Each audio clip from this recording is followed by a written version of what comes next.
क्या होता अगर पंडित जवाहरलाल नेहरू देश के प्रधानमंत्री नहीं बनते?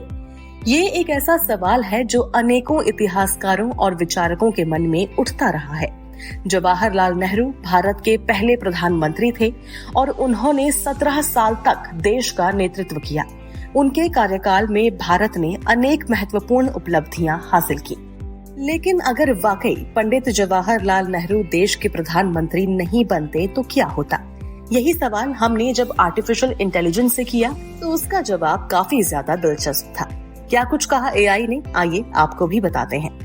एआई का कहना है कि नेहरू का योगदान भारतीय राजनीति के अलावा विशेष रूप से राष्ट्रीय चलचित्र में भी महत्वपूर्ण था। नेहरू के न होने पर भारतीय राजनीति में एक अधिक गंभीर नेतृत्व की कमी होती और इससे राजनीतिक दलों के बीच संघर्ष बढ़ सकता था। ये शायद भारतीय राष्ट्रीय आंदोलन के प्रभाव को भी प्रभावित करता। वहीं इसका प्रभाव विदेश नीति पर भी पड़ता। नेहरू के न होने पर भारत की विदेश नीति में परिवर्तन आ सकता था। भारत की आर्थिक नीति पर भी इसका प्रभाव पड़ता। उन्होंने प्रथम पंचवर्षीय योजना जैसे कई महत्वपूर्ण आर्थिक कदम उठाए थे। इसके अभाव में भारत का आर्थिक विकास अलग दिशा में जा सकता था। इसके साथ ही नेहरू ने सांस्कृतिक विकास को भी प्राथमिकता दी थी। उनका सपना एक ऐसे भारत का था जो विज्ञान, शिक्षा और साहित्य में अग्रणी रहता।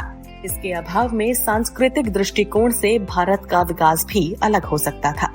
वहीं स्वतंत्रता संघर्ष में नेहरू नहीं होते तो स्वतंत्रता संग्राम का स्वरूप और परिणाम भी भिन्न हो सकता था।